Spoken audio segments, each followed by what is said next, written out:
Hey guys, what is up?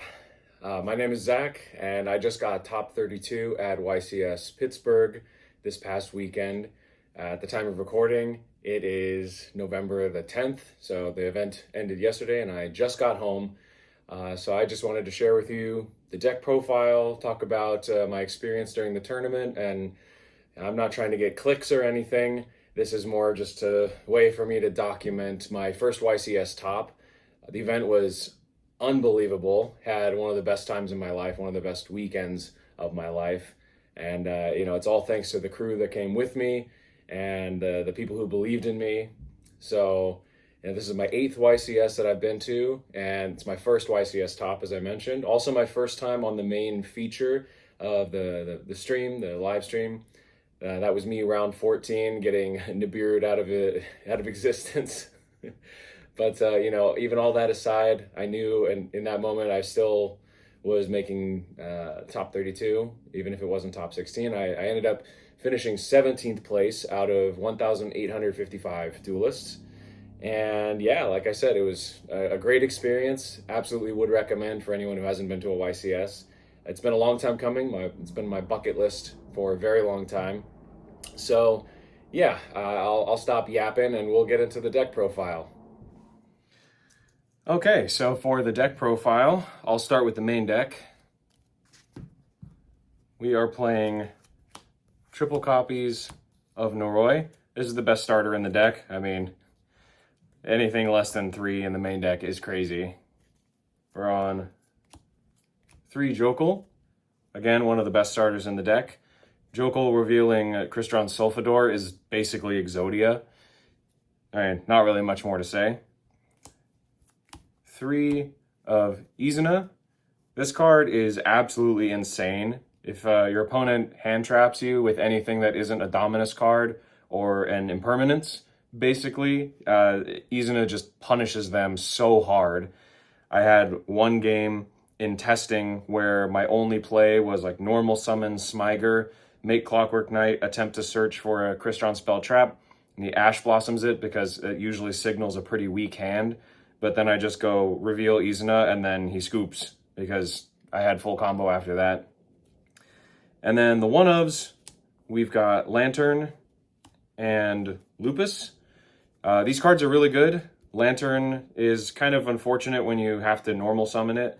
And obviously Lupus is kind of a brick because you rather send it with Yacine and then revive it. But, you do have the opportunity to punish your opponent for ashing the Yacine, like just hard see the Lupus like a pro.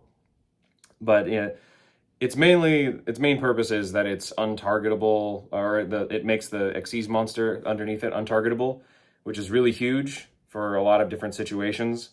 And important thing to know about Noroi is that it only locks you into K9s while the monster that you summoned off of Noroi is on the field. So you have options. You can either like summon Lupus and then just instantly make an untargetable Ripper, or you can summon something like Jokul and then search and then sack off the Jokul to look at your opponent's hand, depending on what you're reading hand trap wise from your opponent.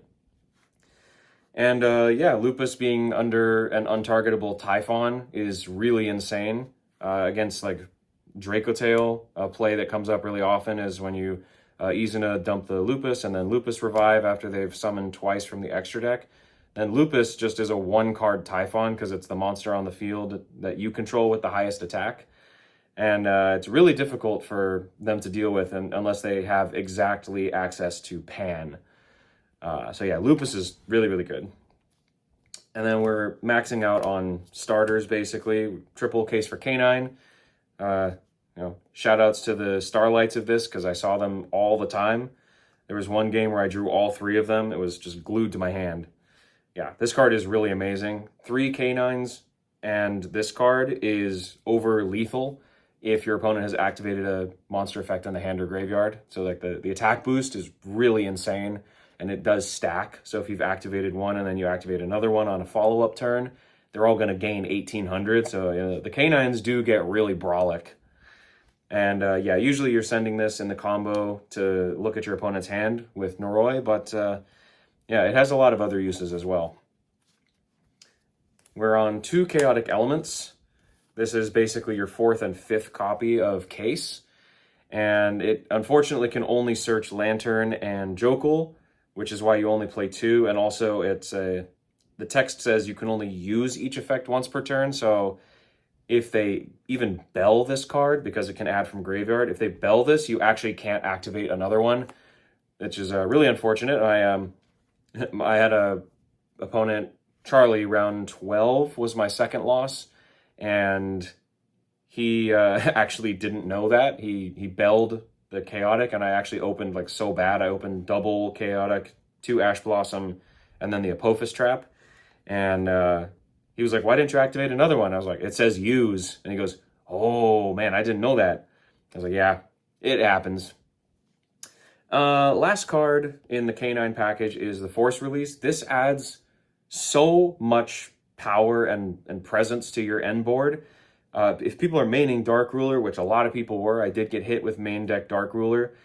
If you do full combo, this is 2 pops on your opponent's turn, and you sort of just get to choose whenever you want to do it, and as long as it's during the main phase. And then you'll have Cluster with 2 pops. So Dark Ruler doesn't really mean anything, because you're going to have 2 pops with this, and then you're going to have 2 pops with Cluster, and then any hand traps or follow-up you might have, you're probably going to have Izuna in hand, so you'll be able to quick Xyz on your opponent's turn with Lupus. So the front row is really scary with this deck, but the back row you also have to watch out for. Moving on to the next part of the deck, which is the Crystron part. The honorary Crystron is Scrap Recycler. This is part of the combo. You search it with River Stormer, and then you make Platinum Gadget, special summon it from the hand, and then you just start comboing from there. It's a pretty decent normal summon if you hard open it. It's like not the worst. Can also send Noroi if you open weird, like if you have Lantern, you can Noroi target Lantern, and then that at least gives you something. So yeah, this card's really good. Next we have the most broken support for Crystron I could have ever asked for. This is the reason why the deck is good. Like, Inclusion to 1 hurt the deck, but honestly, this to 1 would have hurt way more. So I'm happy with Inclusion to 1. We play actually only 4 Crystron level 5s. This is the 3 Sulfador, and then the 1 Sulfafnir. I was one of the first people to be cutting this to 1 from 2 post-list, because originally the ratio was play 5 level 5 names, but I just started seeing, like, I would draw double Sulfafnir, and it was just like so bad. So this is like, it's fine if you draw it and you see another Crystron name or another way to see a Crystron name. And you can also summon it off Jokul, so it's like not terrible, but it is definitely one of the worst ones to draw. The reason you need to play 4 is because if you see 2 of the names in hand, you need to still have 2 level 5 names in deck, and you do have to play a little differently to do the combo, but it is very possible. You don't really need to have 5 names in this list. Then we have the Smyger, which kind of like Scrap Recycler isn't the worst normal summon, but you obviously don't want to draw it. You want to send it with either Sulfador or the Recycler. And then this one is actually kind of the brick. In other Crystron lists, you don't mind seeing this because it makes a really nice normal summon. But in this list, unfortunately, your normal summon, you really want it to be Noroi, or like maybe Jokul, maybe Lantern, but this is probably your worst normal summon because we're not playing the level 7 Synchro other than Elaskeltus. We're just playing that. We cut the Dawn Dragster because everybody's on Dark Ruler, so Dragster isn't really going to do anything. So yeah, still a good card. You'd need it for the combo. You banish it and then pop the Elaskeltus, summon 2, make Nova Infinity, and then the Skeletus summons itself back, so the cluster has 2 pops. Best card in the deck, basically. This by itself represents a Infinity and a cluster with 2 pops, and then Elaskeltus on the board, which will be draining all of your opponent's monsters by 500 attack and defense off of 1 card. The card is insane. And then Cluster, this is the big payoff for playing the Crystron package. You get to have like basically infinite pops, and you can also do plays like in my round 12, I played against this like Odeon K9 deck. I don't think it was actually K9. He was just playing the Izuna and the Lupus as like a hand trap package. But he opened Fua, Ash, and Purge. So I kind of thought he was on Yummy. But then next turn he goes, send the Anubis guy to search for Man with the Mark. I try to negate with Ripper by detaching the Lupus. Now it's targetable, so he's been holding Imperm. He goes Imperm, and I chain Cluster, target the Ripper to pop it so that the Imperm loses its target. Because I was reading he really needed that play to go through. And that's it for the engine. It's a very tight 9-card Crystron package, and then with my siding patterns, they were talking about this on stream, and they were correct in thinking that I was siding out either some or all of the Crystron package when I was going second. Depending on the matchup, I would either take out the whole package, including the Recycler, which is 9 cards, or I would leave in a very minimal package with just like Cluster, Inclusion, 1 of each level 5 name, and then maybe I would also keep in the Smyger. So that way, if I could get to Cluster, then I would be able to control the game, but I was not focusing on the Crystron part going second. The cards are like kind of average to bad going second, so I didn't want to keep too many of the cards in my deck. I'd rather have board breakers and more hand traps and play kind of low-key, pure K9 going second. For the hand traps, we're main decking 3 Fua. This is standard. 3 Ash Blossom. You kind of have to deal with Fua. Fua is one of the hard counters to this deck when you go first. And that's also why we're main decking 3 copies of Droll and Lockbird. This is really a fantastic hand trap against all the Mitsu variants, including like Mitsu Yummy, Pure Mitsu. It's just like really solid. It also does hurt the mirror match if they open kind of weird. And there's a card in my extra deck that I'll get to later that has really great synergy with this card.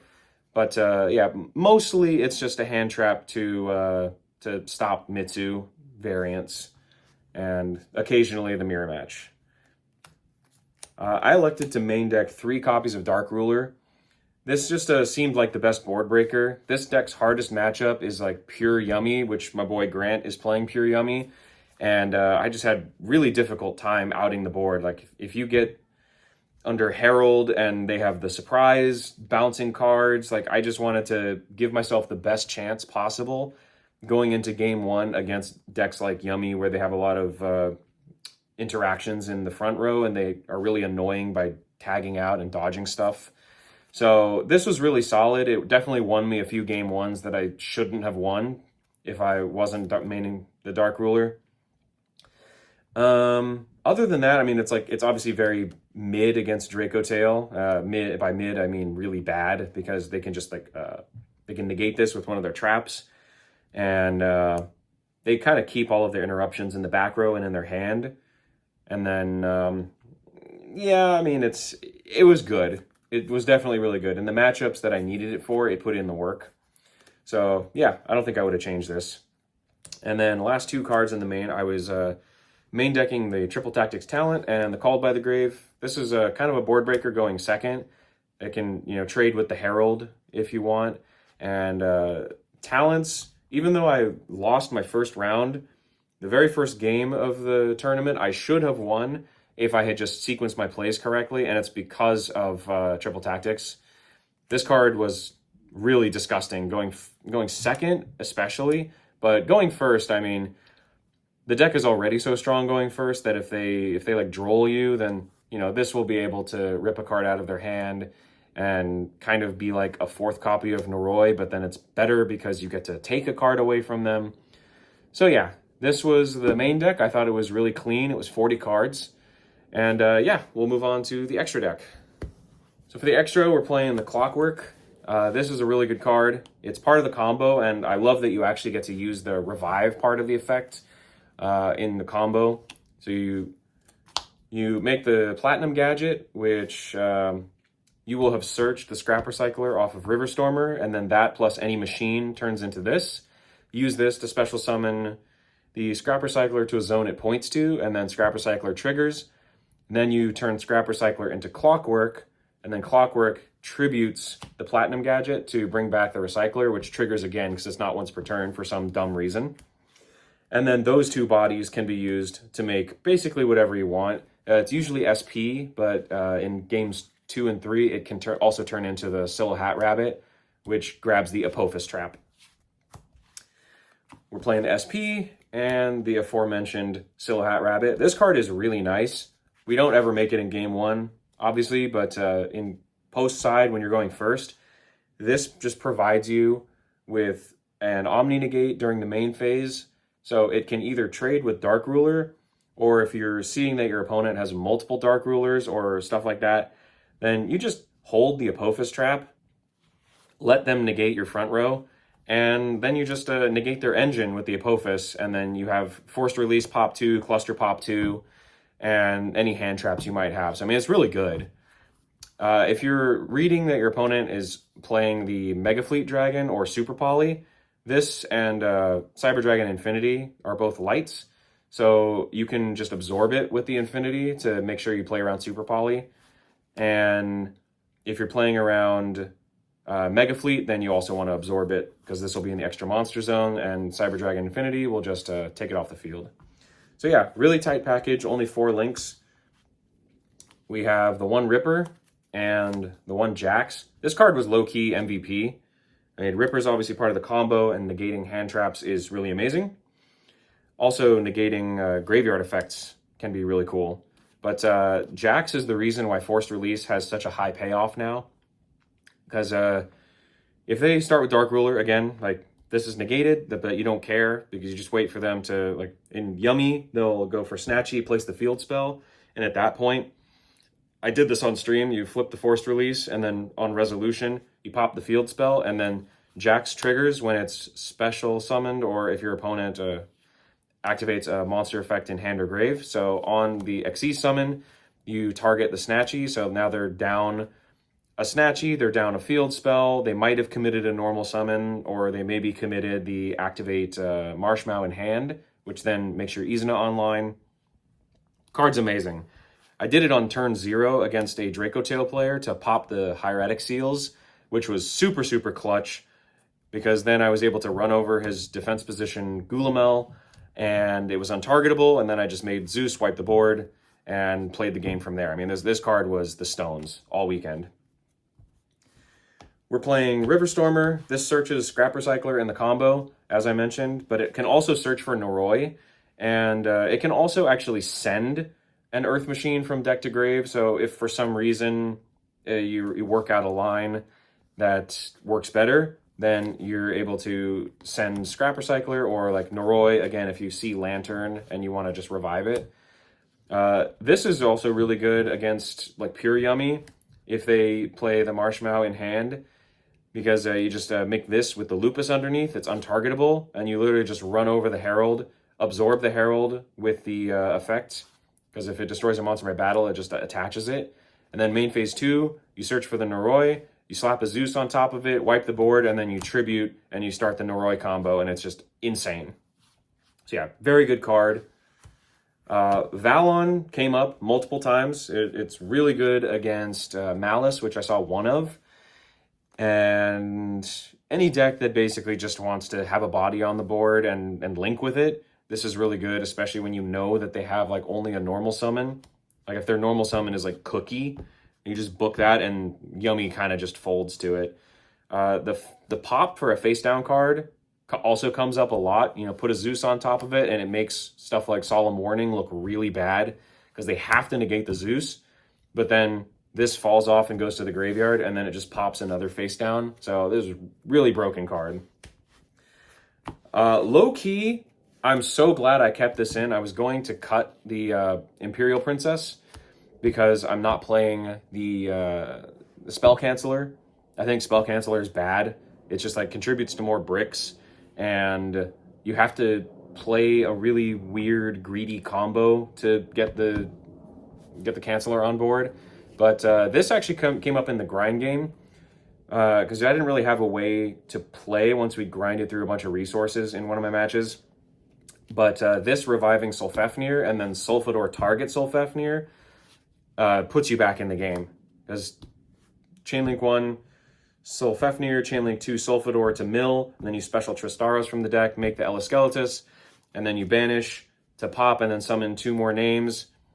or even if you can't do that, like Elescalatus getting back the cluster, it just gives you so much more grind game. So this really helped with the grind game. And it has a really funny application into decks where they Lancia you. You can take the Lancia from their graveyard and put it on your field, and then on their turn, you can tribute the Lancia again. So you can like basically Lancia loop them for a couple turns. Never came up, but it's a funny thing you can do. And the MVP of the entire weekend, check it out. Artifact Durendal, really, really old card. Some of you might know about the Durendal hand shuffle effect. It basically is the reason why Droll and Lockbird was extra good in this deck. Because if they hit you with the Fuelos, then you just make Ripper to negate any other hand trap they might have, use Noroi to look at the hand, and then Izuna plus Lupus, you make this, and they draw with Fua. Turn player priority, new chain, you activate this, detaching the Izuna to make both players shuffle, and then you chain Droll and Lockbird, so you basically Droll Reincarnation loop them, and you still have follow-up, because you can set everything else you want to before you make this. I had a player like kind of see this was coming and tried to self-Droll himself after he drew with Fua 3 times, but I Ripper negated it, and then made this, Droll Reincarnation looped him.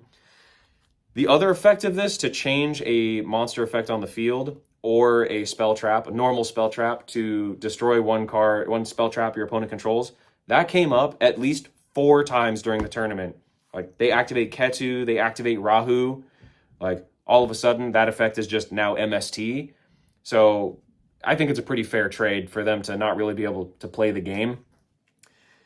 Yeah, this card is really, really nice. You can't make it with monsters that were summoned off Jokel or Lantern, because it is a light.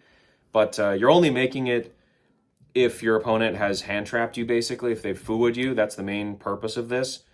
But if they are on Branded Dracotail, they kind of can't not play around Izuna. Or they can't play around Izuna. So this becomes really free to negate, basically pseudo-negate a spell trap. Or if they like Phimena, you can chain and then make both players shuffle the hand, and it might resolve with that effect. So this has a ton of applications. This was the MVP of the whole weekend. I was either between this or IP Masquerena. So happy I went with this, because this won me so many games all weekend. And then we have the Nova Infinity package. Obviously, this is part of the combo, and it's just really broken. Noroi's a machine for some stupid reason, so you can also make this with Noroi plus Crystron. Zeus, again, another reason the deck is so good, because just any Xyz monster with Lupus underneath it is really, really hard to deal with. And then Zeus wiping the whole board, you can then tribute over the Zeus for Noroi, and then you just do the whole combo. So like, this is the most insane card in the extra deck after probably the Durendal. But yeah, Zeus is Zeus, you know what I'm saying? Typhon I mentioned before. It was kind of a flex spot before, but I really like the idea that if you open only Lupus as a hand trap and they summon twice from the extra deck, you can still make Typhon, and this card is really insane. I mean, an untargetable 2900 body that's a floodgate is really, really nice. I mean, what more to say? Typhon is good. It's good because of Lupus. If I was playing it in a deck where I wasn't playing Lupus, I always call this card the concede button in Master Duel. Like, you only play it when you're losing. But, yeah, this card is really nice. And then the only synchro we're playing is the Elescalatus. It's really sad to only play one synchro in Crystron. Like, in Pure, we were playing a ton of synchros, and I really enjoyed that part of the deck. But this is more of a K9 focused deck with a Crystron package that raises the ceiling. But, yeah, Elescalatus is really good. I mean, it summons itself back so that Cluster can get 2 pops, as I mentioned. And the floodgate of draining your opponent's monsters by 500 attack and defense. I mean, opponents still don't read it, and they just go battle phase, and then I had one opponent do that, and then he said, wait, let me read this, and then he read it, and he went, main phase 2. So, yeah, this card is really insane. I love this card. You lose a little bit of grind game, only playing one, but extra deck space is so tight. So, yeah, that was the 15-card extra deck. And now for the side deck, we're on 3 copies of Bell. Bell is really good. you kind of want to draw a combination of like Bell Dark Ruler or Bell other combinations of hand traps and board breakers. It's decent by itself, but you really want to hold it for going second into like a yummy board so you can negate the surprise. It's really good against like the Mitsu cards. When, for example, Murakumo's trying to come back, you bell that, so that way they have to play really weird to get it back on the field. And it's also good against Draco Tail. It can negate the traps. So if you're chilling on either this or Ash Blossom, then it deals with at least one of their traps, and hopefully your engine is able to overpower their board with that. MVP side deck card of the entire weekend was Infinite Impermanence. This card won me a game against Kamal Crooks. Like, shout out to him, 6-time YCS champion. He's absolutely insane with it. But he accidentally played into the Imperm column with Case for K9. It got into a super grindy game 3, and yeah, it was unfortunate, but I was sweating, and this is the reason I won that game. Also was really good against Draco Tail, like negating something like Gulamel and then doing the Jax play to pop the Hieratic Seals was really clutch. Yeah, I mean, with so much Draco Tail, I saw 4 of them over the weekend. So this card was just really good. If they're not seeing the new branded quick play that dodges Imperm, they have to go so minus when they make their fusions. So yeah, this card was insane. Big shout out to Grant for convincing me to side deck this. It feels weird to put it in the side deck, but it was correct and it overperformed all weekend. As I mentioned, this deck's worst matchup is like pure Yummy, and Grant told me that Yummy really struggles into something like Murakumo, which is a Raigeki. So I said, well, how about just play Raigeki?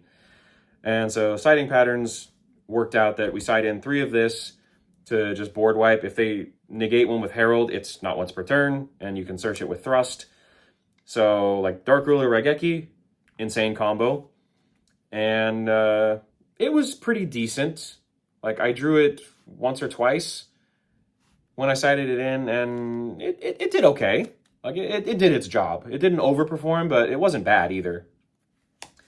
Then the last 2 normal spells are the Thrust and the Harpy's Feather Duster. This card was insane all weekend. I never saw the Thrust, but theory is it was a second copy of Duster and a 4th copy of Raigeki and Dark Ruler, and can also search for Chaotic Elements. Next card is Clockwork Knight. You can search this post side with Clockwork Knight with the K. You have to send a continuous spell trap to search for it. So it can either be Inclusion or it can be a Case for K9. And this is just a nasty floodgate against Yummy and Mitsu. Mitsu can't tribute from the field with prayers because everything on the field becomes machine. And they can't make Snatchy because this, again, makes everything machines. And it boosts your guys by 500, and your minuses your opponent's monsters by 500 as well. So it's a really annoying card, and you can just search it in the combo. So we just play 1.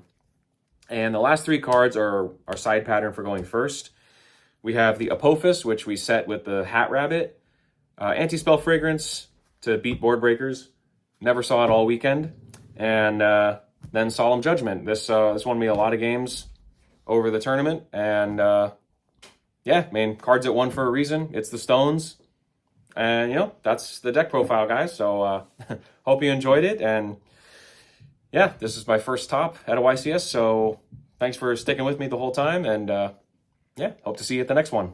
Peace, guys.